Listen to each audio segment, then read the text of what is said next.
عزیز دوستو، قرآن مجید فرقان حمید نے ارشاد فرمایا ہے کہ محمد الرسول اللہ، فرمایا محمد صلی اللہ تعالی علیہ وسلم اللہ کے رسول ہیں۔ نبی اکرم صلی اللہ تعالی علیہ وسلم کی رسالت، حضور کی نبوت، نبی پاک صلی اللہ تعالی علیہ وسلم کے خاتم النبیین ہونے اور حضور سید عالم علیہ السلام کے امام الانبیاء ہونے کی گواہیاں جگہ جگہ اللہ کے قرآن نے بیان فرمائی ہے۔ نبی کریم علیہ السلام اللہ کے سچے رسول ہیں، اس کے دلائل اتنے زیادہ روشن ہیں کہ وہ سورج سے بھی زیادہ روشنی دیتے ہیں، چاند سے بھی زیادہ تابناک ہے۔ میرے بھائیوں، نبی پاک صلی اللہ تعالی علیہ وسلم کا وجود مسعود جسم اقدس ایسا خوبصورت تھا، وہ خود اس بات کی دلیل تھا کہ یہ اللہ کے سچے رسول ہیں۔ ہمارے ہاں بہت سارے لوگ ہیں جو اکثر اس بات پر گفتگو کرتے ہیں کہ نبی پاک صلی اللہ تعالی علیہ وسلم کو اور تمام انبیاء کو اللہ تعالیٰ نے بشریت کا کالب عطا کیا، تو بھئی بالکل ٹھیک ہے۔ اعلیٰ حضرت رحمۃ اللہ علیہ نے لکھا ہے، حضور کی بشریت کا انکار کرنا تو کفر ہے۔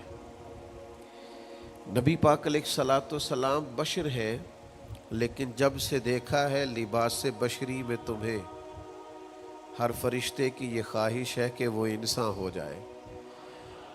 یعنی آپ اس بات پر ذرا غور فرمائیں، اندازہ کریں کہ حضرت انس بن مالک رضی اللہ تعالیٰ عنہ فرماتے، حضور کسی رستے سے گزر جاتے تھے نا، تو جو بعد میں آتا تھا اسے خوشبو اتنی آتی تھی کہ پتہ چل جاتا تھا یہاں سے اللہ کے رسول گزر کے گئے۔ حضور علیہ السلام کو جو اللہ تبارک و تعالیٰ نے حسن عطا فرمایا اور جو کمالات عطا کیے، آپ غور فرمائیں گے کہ حضور کے پسینہ مبارک سے خوشبو آیا کرتی۔ اللہ کے رسول ہیں، اس پر اگر آپ دلائل دیکھیں، معجزات دیکھیں، کمالات دیکھیں، فضائل دیکھیں، شمائل دیکھیں تو انسان دنگ رہ جاتا۔ حضور کے مقدس پسینے سے خوشبو مہکا کرتی اور گلیاں اور بازار اس سے مہک اٹھتے۔ حضرت عتبہ رضی اللہ تعالیٰ عنہ صحابی ہیں، 4 بیویاں تھیں، وہ کہتی ہیں کہ ہم ایک سے ایک بڑھ کے خوشبو استعمال کرتی تھی، لیکن سمجھ نہیں آتی تھی کہ ہمارے شوہر کون سی خوشبو لگاتے ہیں۔ ہم باوجود کوشش کے، باوجود ہمت کے اور باوجود تجسس کے وہ خوشبو نہیں پاتی تھی۔ تو ایک دن ہم چاروں نے فیصلہ کیا کہ ان سے پوچھ ہی نہ لیں وہ کون سی خوشبو لگاتے ہیں۔ تو ہم نے پوچھا کہ بتائیے، تو کہنے لگے میں نے تو کبھی لگائی نہیں۔ تو ہم نے کہا بھئی آپ ایسے تو دعویٰ نہ کیجئے، ہم نے پوری جد و جہد کر لی، اور پھر عورتوں کا چیزوں کو تلاش کرنا یہ تھوڑا انفرادی بھی ہوتا ہے، ہمیں وہ رنگ نہیں ملا خوشبو کا، وہ انداز جو آپ کا ہے۔ تو فرمانے لگے اصل بات یہ ہے کہ میرے کمر پر کچھ تکلیف ہو گئی تھی، کچھ ایسی چیزیں ابھر آئی تھی جو تکلیف کا باعث تھی، تو میں پھر حاضر ہوا رسول پاک کی بارگاہ میں۔ تو نبی کریم علیہ السلام نے فرمایا کرتا ہٹائیے گا، تو میں نے کچھ کرتا ہٹایا تو کریم نے دست مبارک پھیرا، بس ظلمت کو ان کے نور نے کافور کر دیا، جس پر پڑی نظر اسے بھی نور کر دیا۔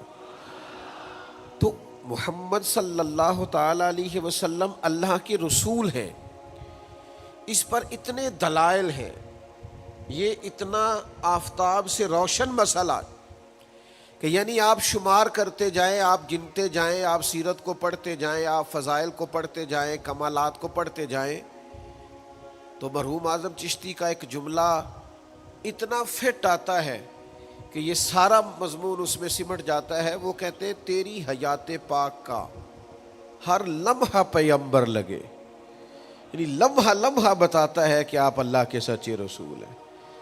ایک ایک گزرنے والی گھڑی بتاتی ہے کہ آپ اللہ کے سچے رسول ہیں۔ حضور کا مسکرانا بھی بتاتا ہے کہ سچے رسول ہیں۔ نبی پاک علیہ السلام کا دیکھنا بھی بتاتا ہے کہ حضور اللہ کے سچے رسول ہیں۔ حضور تو کسی پر جلال بھی کر دینا تو بھی پتہ چلتا ہے اللہ کے سچے رسول ہیں۔ یعنی حضور علیہ السلام کھانا تناول فرمائیں یا آرام فرمائیں، آپ ذرا یہ انوکھا پن ملاحظہ فرمائیے گا، یہ انداز ذرا دیکھیے گا کہ ایک صحابی نے آ کے عرض کی یا رسول اللہ صلی اللہ تعالیٰ علیہ وسلم میری بیٹی کی شادی ہے تو خوشبو کی بڑی ضرورت ہے، تو مہربانی فرمائیں کرم نوازی کریں۔ عرب شریف کے اندر خوشبو بڑی مہنگی ہوتی تھی، آج بھی وہاں خوشبو بڑی مہنگی ہے اور خوشبو کا استعمال بھی بہت زیادہ ہے۔ تو اس صحابی نے آ کے عرض کی یا رسول اللہ صلی اللہ تعالیٰ علیہ وسلم خوشبو مل جائے، میری بیٹی کی شادی ہے۔ تو حضور علیہ السلام نے فرمایا ایک لکڑی لے آؤ اور ایک بوتل ایک شیشی لے آؤ۔ وہ لے کے آئے تو محبوب نے نا لکڑی کے ساتھ اپنا پسینہ تیری حیات پاک کا ہر لمحہ پیمبر لگے، حضور نے وہ پسینہ مبارک اتار کے اس شیشی میں ڈال دیا، فرمایا جا جا کے استعمال کر، اللہ تبارک و تعالی بہترین خوشبو عطا کرے گا۔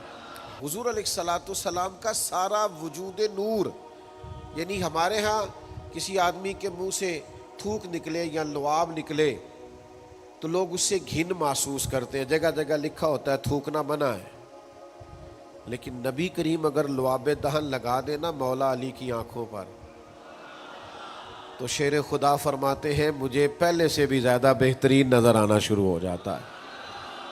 اللہ کے محبوب صلی اللہ تعالیٰ علیہ وآلہ وسلم کے پورے وجود نور کو جیسے جیسے دیکھتے جائیں محسوس ہوتا ہے کہ تیری حیات پاک کا ہر لمحہ پیمبر لگے۔ حضرت عبداللہ ابن سلام رضی اللہ تعالیٰ عنہ فرماتے میں گفتگو کرنے آیا تھا، حضور علیہ السلام کے دین کے بارے میں کچھ معلومات کرنے آیا تھا، اور میں تورات کو پڑھنے والا تھا، اہل یہود کے علماء میں سے آپ کا شمار ہوتا تھا، اپنے کچھ لوگوں کے ساتھ آئے۔ فرماتے ہیں نبی کریم صلی اللہ تعالیٰ علیہ وسلم اونٹنی پر تشریف فرما تھے اور صلہ رحمی کے متعلق کچھ گفتگو کر رہے تھے۔ میں نے حضور کی گفتگو سنی۔ محبوب کا لباس مبارک مہنگا نہیں ہوتا تھا پر نہایت ہی اجلا ہوتا تھا، نہایت سادہ ہوتا تھا، نہایت باکمال ہوتا تھا۔ فرماتے میں نے اونٹ پر بیٹھے ہوئے محبوب کے لباس کا، بات کرنے کا، نفاست کا، ہاتھ اٹھانے کا وہ انداز دیکھا، اور جھکی جھکی نظریں اور معصوم لہجہ اور گفتگو میں سلاست اور روانی اور ٹھہرے ٹھہرے جملے اور لفظوں کا وہ ایک خوبصورت ریدھم۔ فرماتے ہیں وہ سارے انداز میں نے دیکھے تو میں جو بات کرنے آیا تھا مجھے بھول ہی گئی، لباں تے موہراں لگیاں، بولن دی جاچ ہی بھول گئی، ایتھے زباناں تائیں کھولن دی جاچ بھول گئی۔ فرماتے ہیں میں کوئی بات ہی نہ کر سکا، جیسے ہی محبوب کے قریب گیا میں نے فوراً عرض کیا مجھے کلمہ پڑھا دے، میں مسلمان ہونا چاہتا ہوں۔ یہ آج جو لوگوں کی طبیعتیں الجھ سی گئی ہیں نا، آج یہ جو بے شمار باتیں، بے شمار گفتگو، سوشل میڈیا کا بے دریغ اور بے ہنگم استعمال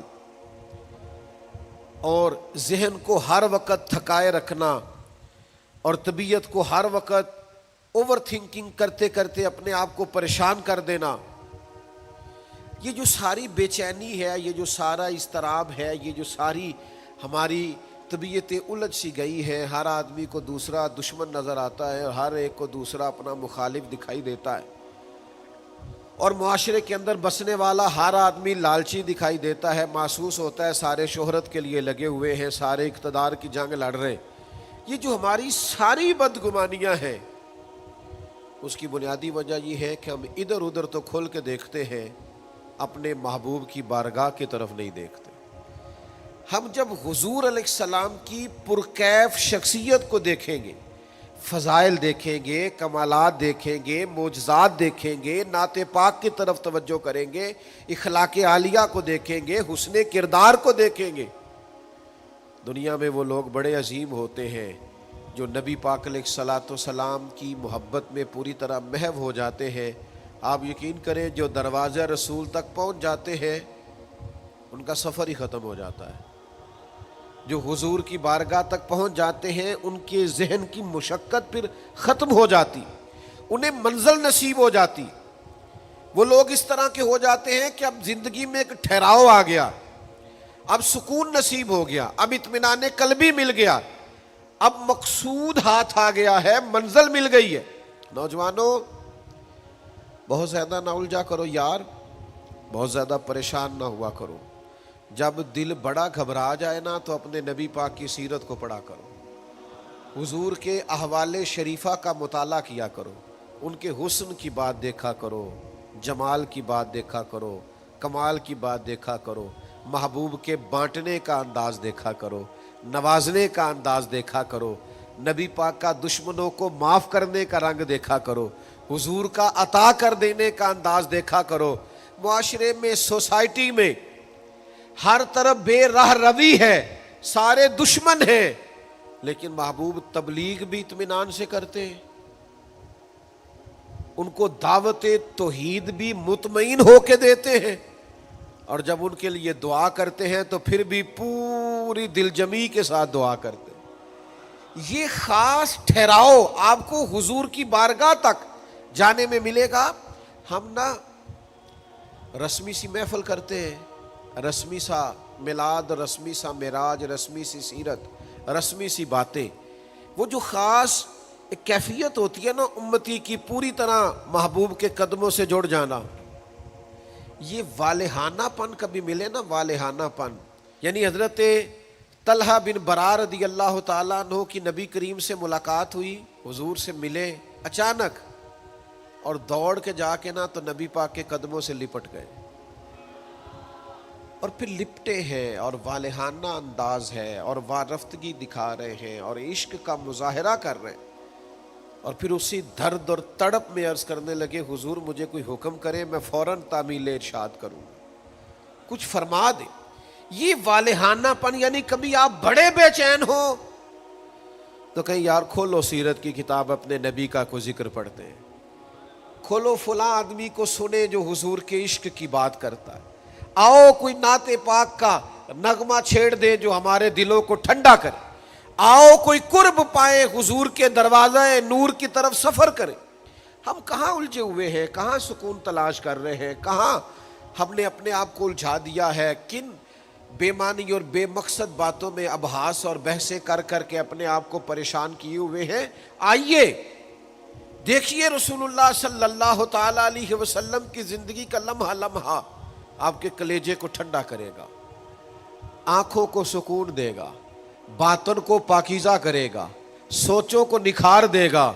کہہ لینے دو مجھے یہ جملہ، حضور سے پیار کرو، جینے کا بھی مزہ آئے گا، مرنے کا بھی مزہ آئے گا، لطف نصیب ہو جائے گا، سرور نصیب ہو جائے گا، ایک کیف سا میسر آ جائے گا۔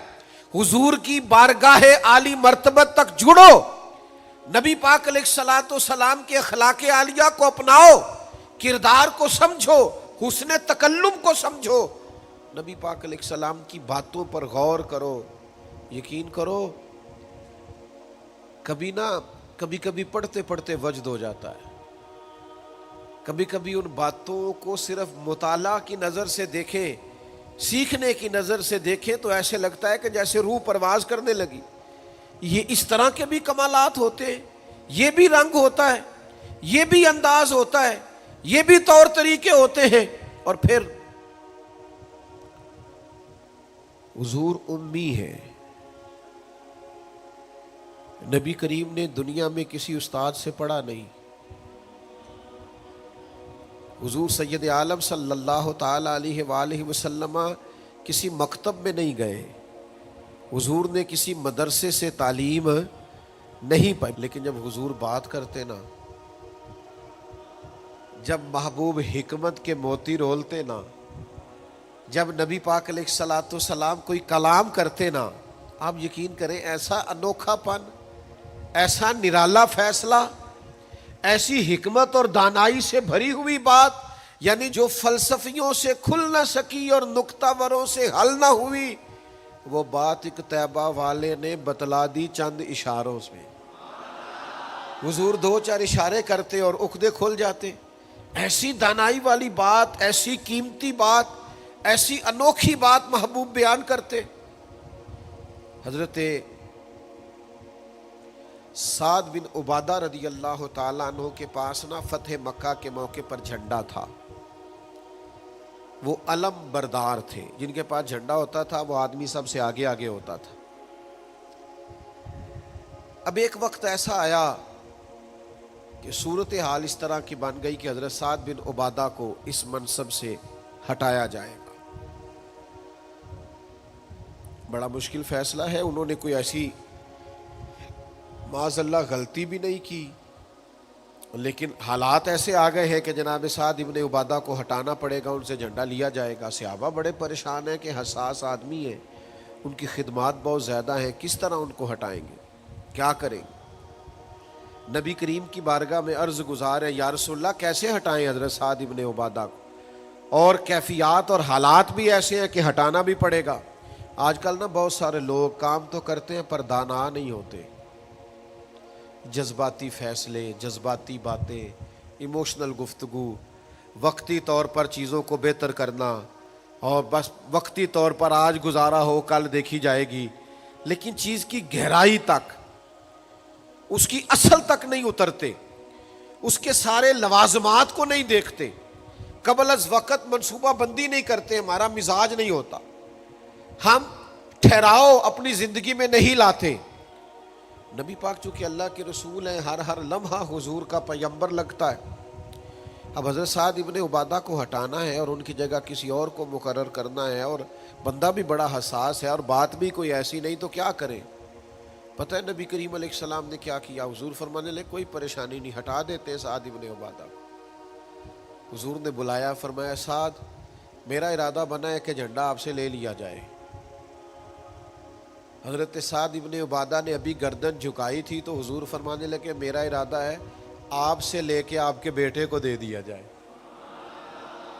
جو فلسفیوں سے کھل نہ سکا، جو نکتہ وروں سے حل نہ ہوا، وہ راز ایک طیبہ والوں نے بتلا دیا چند اشاروں میں. اور تیرے آگے ہے یوں دبے لچے فصحاء عرب کے بڑے بڑے، کوئی جانے منہ میں زبان نہیں بلکہ جسم میں جان نہیں. ایسا کمال فیصلہ، ایسا انوکھا فیصلہ. اچھا جس فیصلے سے وہ پریشان ہو سکتے تھے نا کہ مجھے ہٹایا جا رہا ہے، جب انہیں پتہ چلا نا کہ میری جگہ پہ میرا بیٹا آ رہا ہے، وہ اتنا خوش اپنے جھنڈا اٹھانے پہ نہیں تھے جتنا اپنے بیٹے کے جھنڈا اٹھانے پہ راضی ہو گئے. ان کی طبیعت مچل گئی. نبی پاک صلی اللہ تعالی علیہ وسلم کے پیغمبر ہونے پر، نبی ہونے، ایسے دلائل، ایسے کم، آپ جس زاویے سے دیکھیں ششدر رہ جائے گی، حیران رہ جائیں گے، پیار ہو جائے گا. کچھ ایسے مصنفین بھی گزرے ہیں معاذ اللہ ثم معاذ اللہ، جو مسلمان نہیں تھے،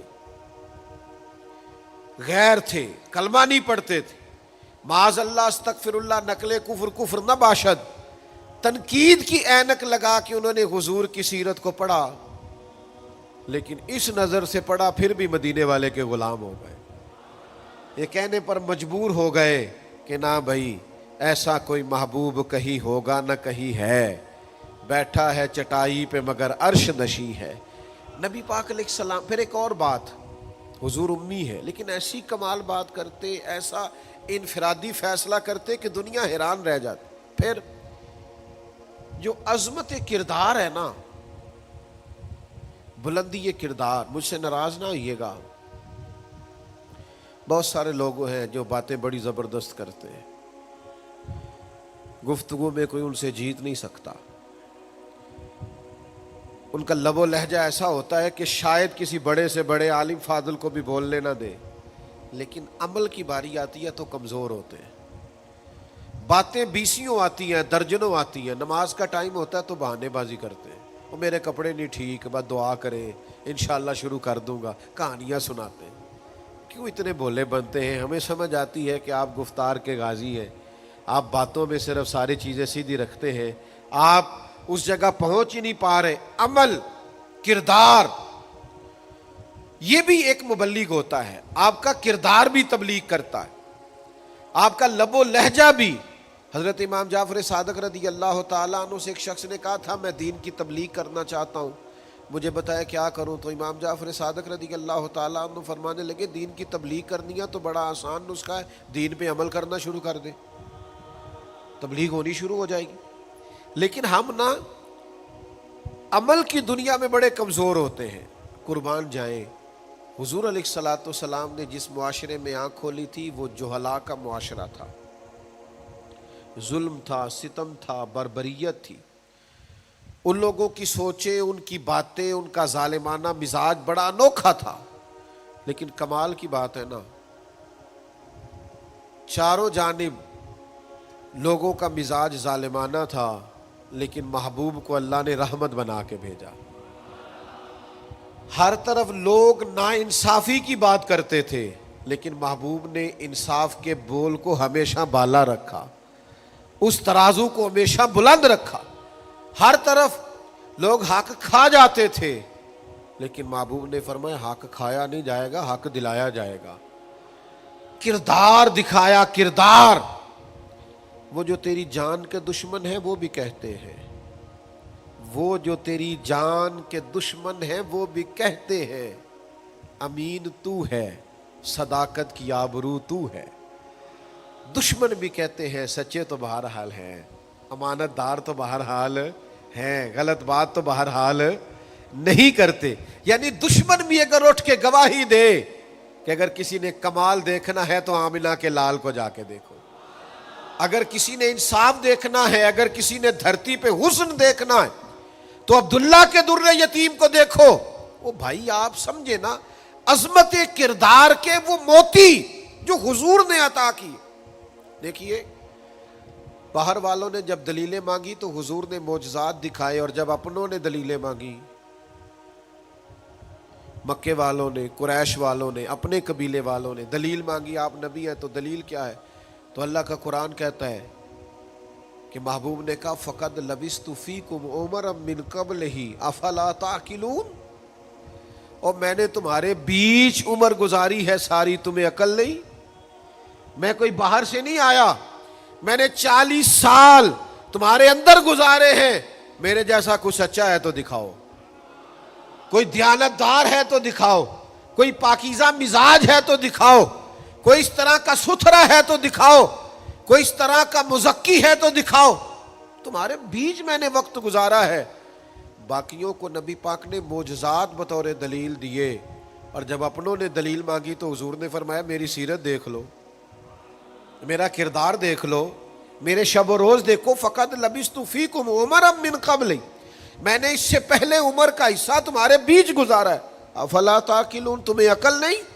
دوستو تھوڑا سا نا کردار پر بھی توجہ کرنی پڑے گی، اپنے آپ کو تھوڑا سا تبدیل کرنا پڑے گا۔ میں آپ کی خدمت میں عرض کروں، دولت سے لوگوں کو جیتا نہیں جا سکتا، دولت تو لوگوں کو لالچی بنا دیتی۔ آپ کسی کو پیسے دیں، 10,000 دے، اگلی دفعہ وہ 25 مانگے گا، تو آپ 50 دے، اگلی دفعہ لاکھ مانگے گا، اس کی بھوک تو بڑھتی ہے۔ آپ عہدے کے زور پر بھی لوگوں کے محبوب نہیں بن سکتے، اس لیے کہ پھر وہ شخصیتوں سے پیار نہیں کرتے، کرسیوں سے پیار کرتے۔ آپ کرسی پہ ہیں تو آپ اچھے لگتے ہیں، جب دوسرا آئے گا تو اس کو سلوٹ کر لیں گے۔ نبی پاک علیہ الصلوۃ والسلام نے فرمایا اگر تم کسی شخص کو قائل کر سکتے ہو اور اس سے محبت بڑھا سکتے ہو تو ایک ہی صورت ہے، اور وہ تمہارا حسن اخلاق ہے۔ اللہ کے محبوب صلی اللہ تعالی علیہ وسلم نے خلق کے ساتھ، کردار کے ساتھ، نبی پاک علیہ السلام نے محبت کے ساتھ، زید بن دسنہ بہت بڑے یہودیوں کے عالم تھے۔ ایک دن حضرت بلال حبشی رضی اللہ تعالیٰ عنہ سے کہنے لگے سنا ہے نبی پاک علیہ السلام کی بارگاہ میں جب بہت سارے مہمان آتے ہیں تو آپ کو کچھ قرض بھی لینا پڑتا ہے۔ جناب بلال کہنے لگے لینا پڑتا ہے، کہنے لگے مجھ سے لے لیں، میرے پاس اضافی پیسے پڑے ہیں، آپ نے دے ہی دینے۔ حضرت بلال نے لے لیے، ایک ٹائم مقرر ہو گیا، فلاں دن پیسے واپس کرنے، اپنی وعدے میں 3 دن رہتے تھے۔ نبی پاک علیہ الصلوۃ والسلام مدینہ طیبہ کے چوک میں کھڑے ہیں، ساتھ حضرت عمر فاروق رضی اللہ تعالیٰ عنہ، یہ وہاں پہنچ گئے یہودیوں کے عالم۔ آ کے کہنے لگے وہ میری رقم واپس کریں. تو حضور نے فرمایا ابھی تو وعدے میں 3 دن رہتے ہیں. تو اس نے بڑے سخت جملے کہے. آپ کی توجہ ہے میری بات پر؟ سمجھ آ رہی ہے میری باتوں کی؟ چڑھانے والے اتنے خطرناک نہیں ہوتے جتنے چڑھ جانے والے خطرناک ہوتے ہیں. اتنی جلدی کسی کی باتوں سے چڑھا نہ کرے. یعنی ہر ایک کوئی دشمن بنا لیتے ہو. جس کا سٹیٹس ہی نہیں آپ کے ساتھ کھڑے ہونے کا اسے بھی دشمن بنا، اور دعا کرو کہ دشمن بھی خاندانی ہو. ہر ایک کوئی دشمن مان لیتے ہو، اسے بھی میرا اختلاف ہے، یہ بھی مجھ سے حسد کرتا ہو. چھوڑے یار، آپ کا کوئی سٹیٹس ہی نہیں ہے، سب کے ساتھ آپ کا مقابلہ شروع ہو جاتا ہے. کہیں رکے تو صحیح. کہیں وہ جو 3 بندے وہاں کھڑے ہیں، وہ جو 4 وہاں کھڑے ہیں، وہ جو 5 وہاں کھڑے ہیں، وہ میرے خلاف باتیں کر رہے ہیں. وہ یار آپ بلا وجہ پریشان ہیں، وہ کوئی اور گل پہ کر دینے تو ہڑی نہیں کر دے. وہ کوئی بلا وجہ دشمن بنا لینا، چڑ جانا، ذرا سی بات پہ ڈسٹرب ہو جانا، بہت زیادہ پریشر اپنے ذہن پہ ڈالنا، اس سے بندہ کمزور پڑ جاتا ہے. انہوں نے سخت جملے کہے، لیکن نبی کریم صلی اللہ تعالی علیہ وآلہ وسلم نے نا کسی بات کا کوئی جواب نہیں دیا. حضرت عمر نے تلوار نکال لی. تو حضور فرمانے لگے عمر آپ نے تلوار نکال لی ہے، آپ کو چاہیے تھا انہیں کہتے مطالبہ نرمی سے کریں اور مجھے کہتے ان کی رقم واپس کریں. فرمایا چھوڑو. یہ جو وقار ہوتا ہے نا، یہ آدمی کے قد کاٹ کا پتہ دیتا ہے. یہ جو حوصلہ ہوتا ہے یہ اس کی تعلیم کا، اس کی تربیت کا، اس کے علم کا، اس کے بڑے ہونے کی خبر دیتا ہے. حضرت عمر سے حضور نے فرمایا چونکہ انہوں نے اب پہلے مطالبہ کر لیا ہے تو ہم ایسا کرتے ہیں پہلے ہی پیسے دے دیتے ہیں.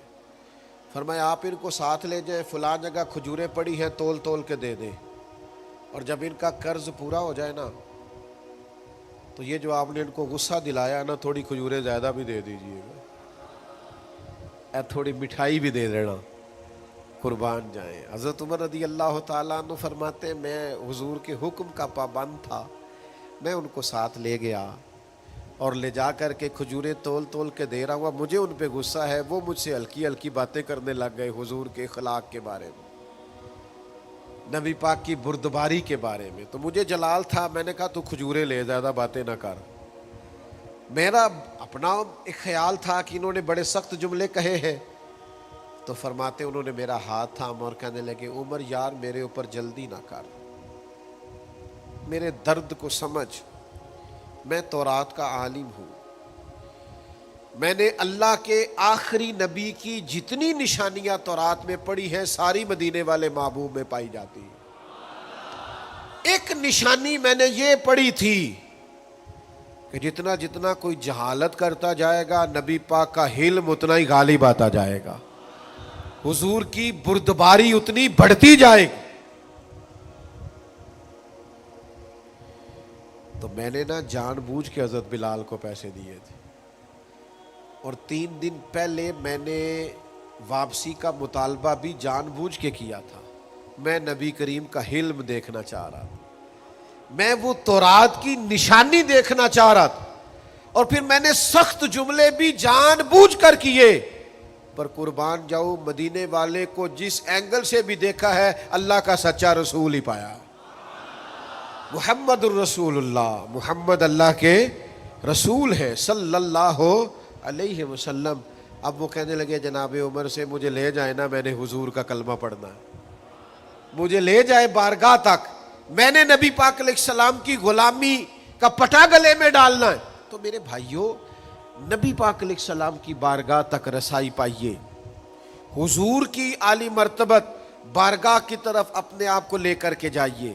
آج اگر ہم اطمینان چاہتے ہیں ذہنی طور پر بھی، قلبی طور پر بھی، روحانی طور پر بھی، فکری طور پر بھی، تو ایک ہی راستہ ہے، اپنے آپ کو حضور سے وابستہ کریں. ہم جس طرح کی آزمائشوں کا دن رات شکار ہے، اور جس طرح سے ہمیں نئی نسل الجھی ہوئی، بے چین، بے قرار اور مضطرب نظر آتی، اس کا کوئی اور حل نہیں ہے. اس کا ایک ہی حل ہے کہ مرنے کی طرف دیکھ، نہ جینے کی طرف دیکھ. جب چوٹ لگے دل پہ تو مدینے کی طرف دیکھ.